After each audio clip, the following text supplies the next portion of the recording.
Bienvenidos, oyentes. Yo soy Nidra. Esta noche tengo una nueva historia de terror. Y como me la contaron, se las cuento.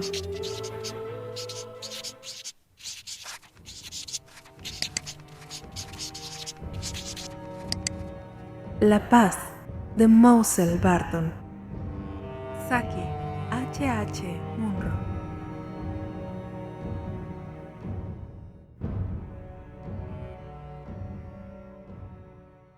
Creston Lockyer estaba cómoda y tranquilamente sentado en el borde del terreno, mitad huerto, mitad jardín, que se hallaba cerca del patio de la granja Moselle Barton.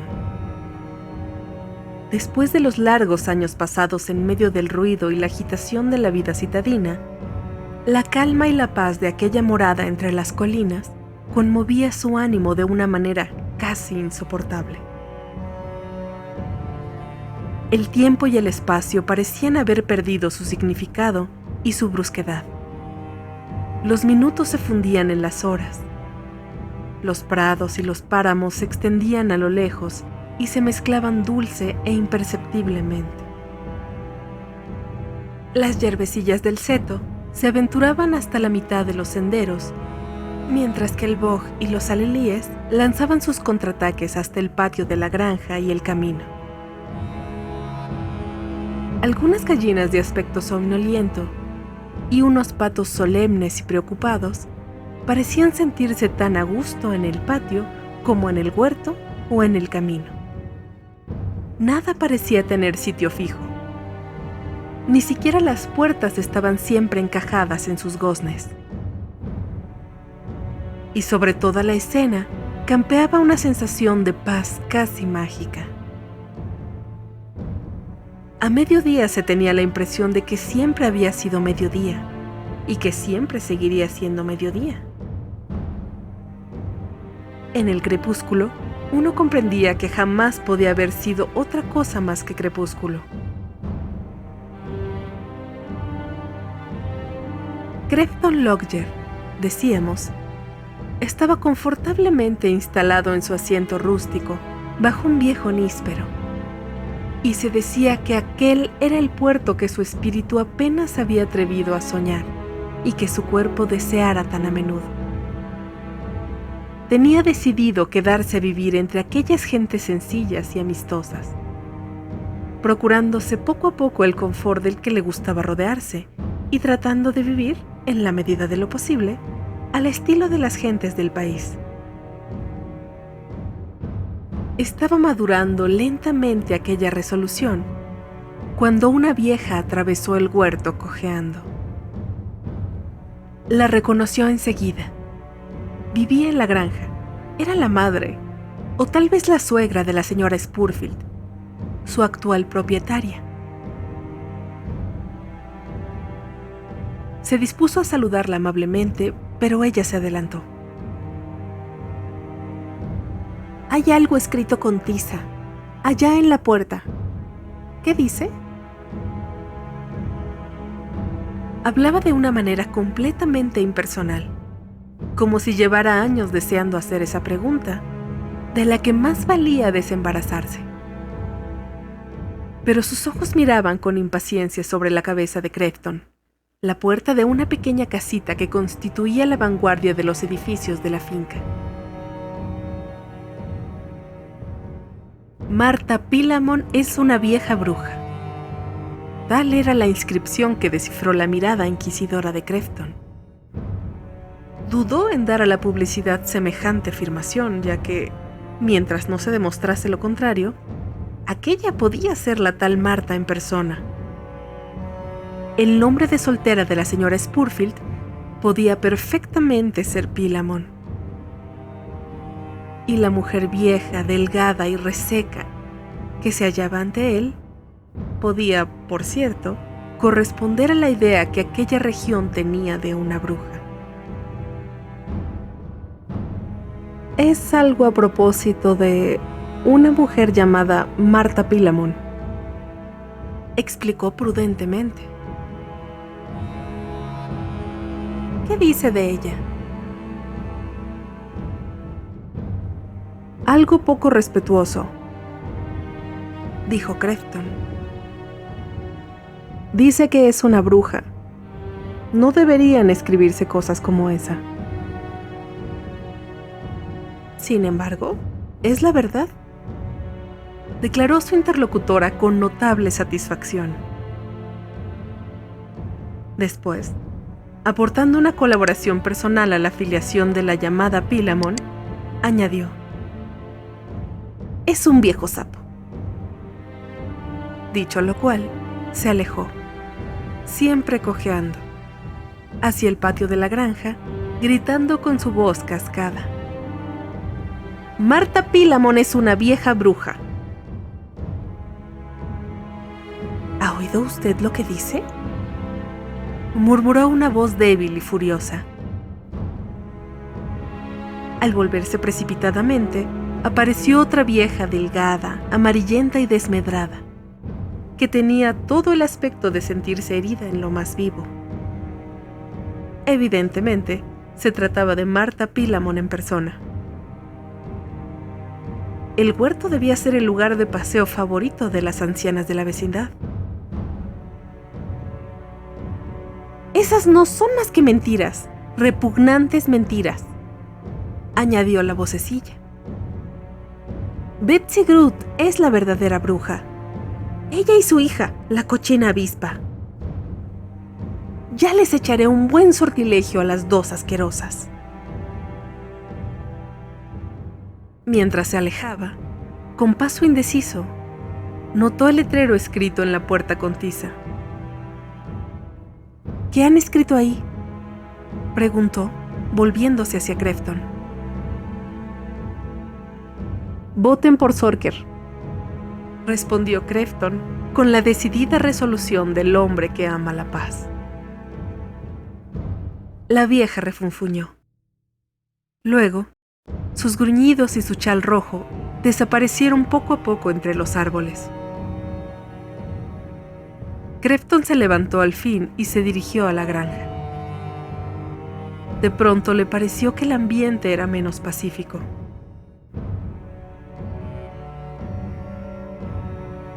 La alegre animación de la hora del té en la vieja cocina de la finca, que Crefton había encontrado tan agradable en tardes anteriores, parecía ahora haber cedido lugar a una melancolía disimulada. Reinaba un silencio triste y pesado, y el propio té, cuando lo probó, le pareció a Crefton una infusión tibia y sin sabor que hubiera bastado para disipar todo el espíritu de regocijo de un carnaval. Es inútil echar la culpa al té,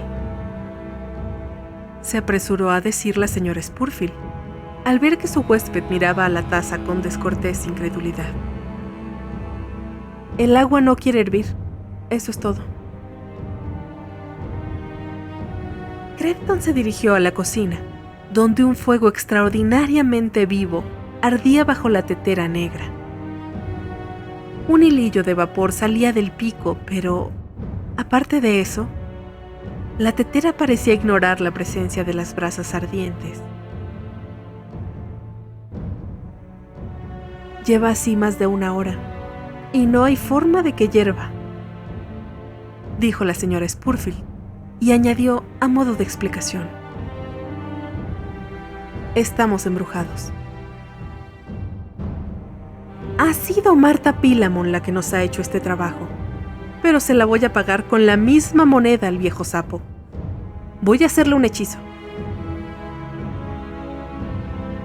Pero el agua no tiene más remedio que hervir, protestó Crefton, ignorando aquellas alusiones a influencias ocultas. Puede que el carbón esté húmedo. No hervirá, ni para la hora de la cena, ni para el desayuno de mañana por la mañana, ni siquiera aunque la dejásemos toda la noche en el fuego, declaró la señora Spurfield. No mentía. Tuvieron que hacer toda la comida o frita o asada al horno.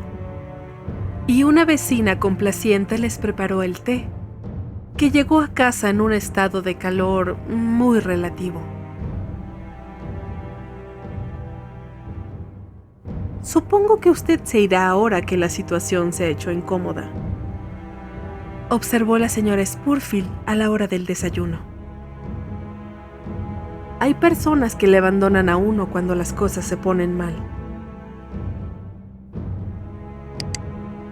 Crefton negó categóricamente haber soñado siquiera modificar sus planes. Sin embargo, en su fuero interno notó que la atmósfera cálida y cordial de los días precedentes no reinaba ya en la casa. Miradas desconfiadas, silencios opresivos y breves frases sueltas eran ahora el menú habitual. En cuanto a la vieja, se pasaba el día entero sentada en la cocina o en el jardín, murmurando amenazas y hechizos contra Martha Pillamon. Había algo a la vez terrorífico y lastimoso en el espectáculo de aquellos frágiles restos de humanidad, que dedicaban sus últimas energías a hacerse mutuamente la vida imposible. El odio era la única facultad que parecía haber sobrevivido vigorosamente, cuando todas las demás estaban en plena decadencia. Y lo más extraño de todo aquello era que, efectivamente, parecía que emanaba un temible poder sobrenatural de aquel rencor y aquellas maldiciones. Las explicaciones de los más escépticos no servían para aclarar el hecho de que ni el agua de la tetera ni de la olla llegaban a hervir, por vivo y ardiente que fuera el fuego. Crefton se amparó mientras pudo en la teoría de un defecto cualquiera en el carbón, pero un fuego de leña tenía los mismos resultados. Y cuando un infiernillo de alcohol, que pidió a propósito de este problema, no dio resultado alguno, comprendió que había entrado bruscamente en contacto con un aspecto desconocido y maléfico de fuerzas ocultas. A algunos kilómetros de allí, por una brecha entre las colinas, se veía una carretera que los coches atravesaban de vez en cuando. Pero allí, tan lejos de las arterias de la más moderna de las civilizaciones, había una casa embrujada, donde algo que se parecía mucho a la hechicería se había mezclado con la vida cotidiana.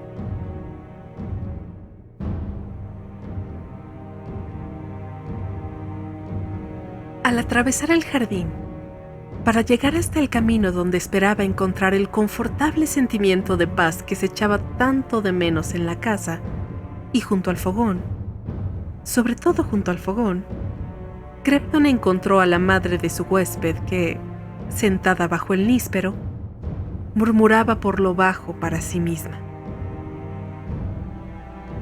Que se hundan cuando estén nadando, que se hundan cuando estén nadando. Repetía incansablemente, como un niño corea la lección que está estudiando.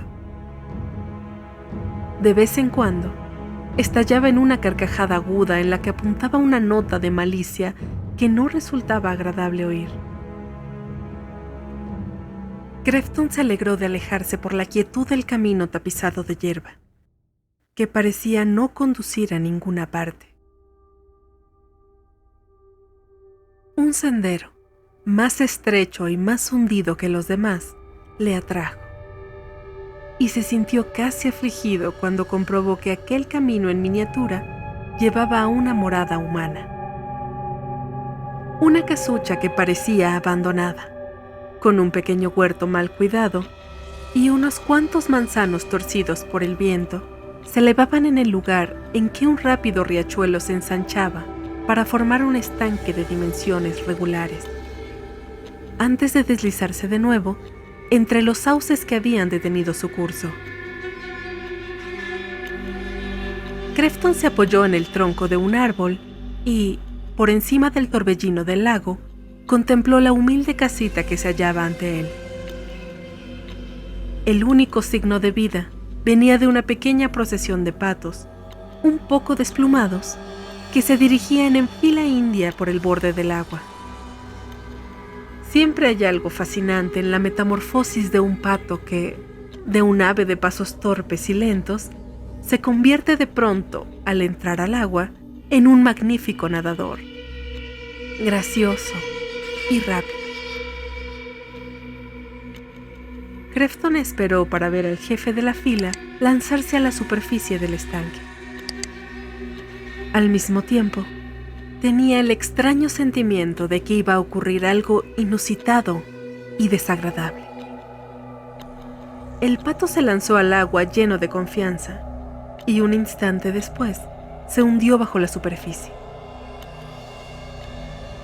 Su cabeza apareció un momento y volvió a desaparecer, dejando en el agua un remolino de burbujas, mientras batía furiosamente el líquido con sus patas y sus alas. Al principio, Crefton creyó que se habría quedado prisionero en algunas hierbas, o que un esturión o una rata de agua le había atrapado bajo el agua. Pero no había rastro de sangre en la superficie, y el cuerpo del pato, agitado por sobresaltos desesperados, seguía la corriente, demostrando con ello que no estaba atrapado por nada, fuese lo que fuese. Mientras tanto, un segundo pato se había tirado al agua, y un segundo cuerpo fue muy pronto a agitarse y retorcerse bajo la superficie. Era un espectáculo desolador ver los picos que aparecían de vez en cuando sobre el agua, como en aterrorizada protesta ante la traición de un elemento que siempre había sido seguro y familiar.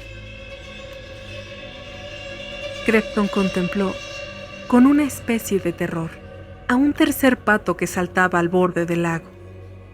Se lanzaba al agua y compartía la suerte de sus compañeros.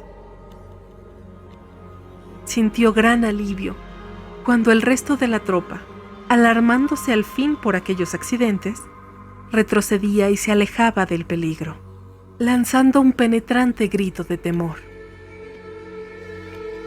En aquel instante, Crefton se dio cuenta de que no estaba solo, ni había sido el único testigo de la escena. Una vieja huesuda y encorvada, a la que reconoció en el acto como Marta Pilamon, había seguido el sendero hasta el borde del agua y contemplaba fijamente la danza macabra de las aves ahogadas, que seguían, en siniestro cortejo, los giros de la corriente. La vieja empezó a gritar con una voz temblorosa de rabia. «Ha sido la grandísima zorra de Betsy Crut la que ha hecho esto, pero me las pagará todas, ya lo verán». Crefton se alejó sin hacer ruido para que su presencia no fuera notada. Antes de que la vieja proclamara la culpabilidad de Betsy Crut, recordó, no sin un sentimiento de incomodidad, los murmullos que esta última había estado entonando.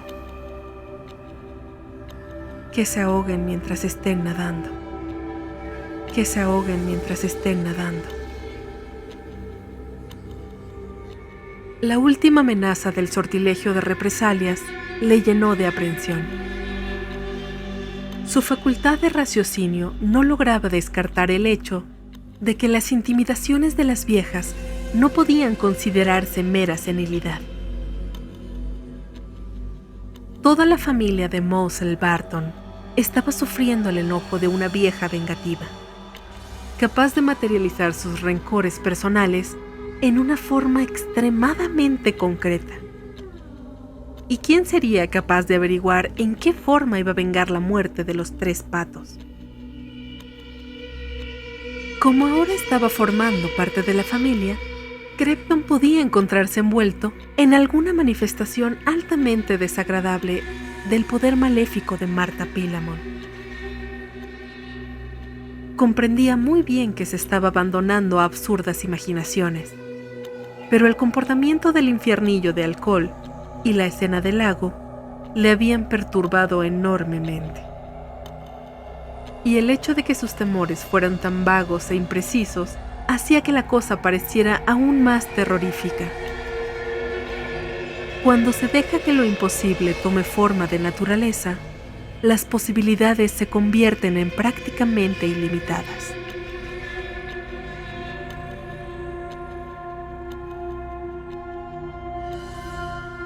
Al día siguiente, Crefton se levantó tan pronto como de costumbre, después de una de las noches menos reconfortantes que había pasado en la granja.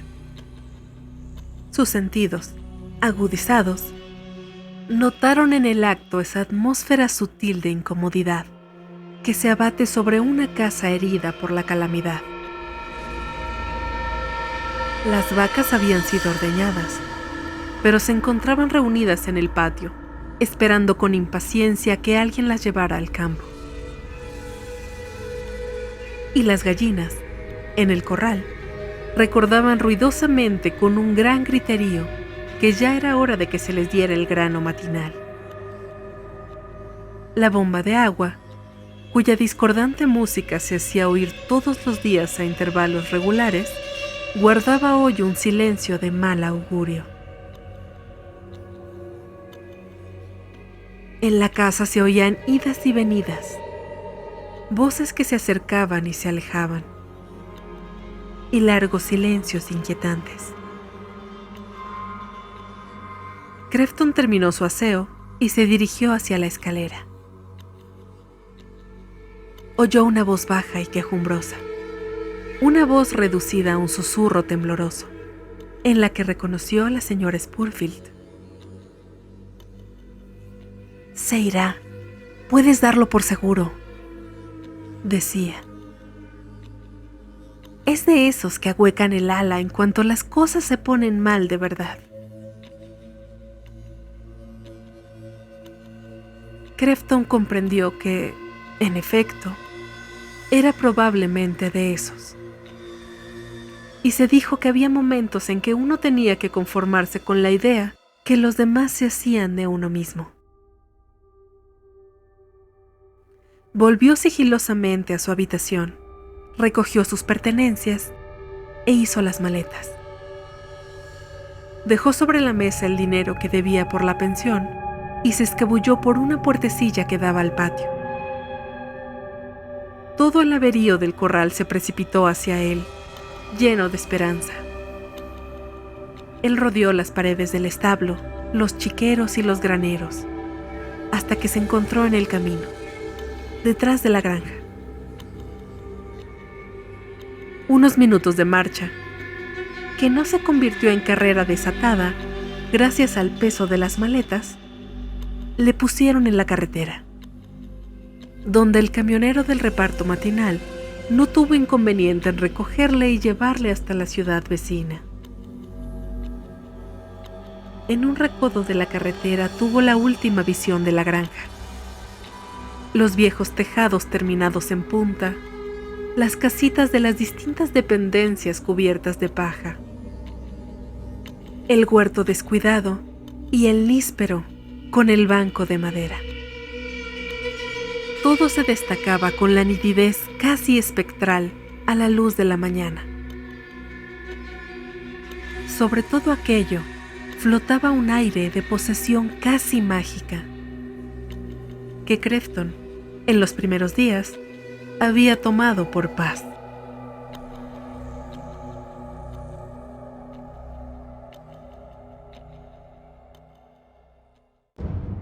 El ruido y la agitación de la estación de Paddington resonó en sus oídos como un himno de bienvenida. Todo este bullicio y precipitación es malísima para los nervios, comentó un viajero. Yo prefiero la calma y la paz del campo. Crefton se dijo a sí mismo que renunciaba para siempre a esa paz soñada. Deseaba ver una sala de baile abarrotada y brillantemente iluminada, con una orquesta que interpretase con estrépito la más movida y ruidosa de las músicas. Desde ese momento, ese tipo de cosas serían para él los sedantes ideales.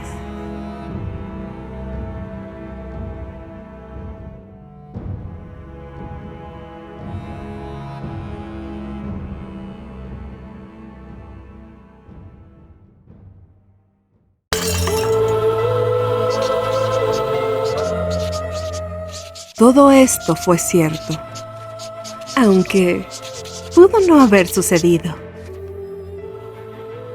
Espero que hayas disfrutado la historia. Si te gustó, suscríbete y activa la campanita que, según cuentan, es uno de los misterios más grandes de YouTube. Sígueme en redes para saber más de mi contenido. Encontrarás los links en la descripción. Nos veremos muy pronto.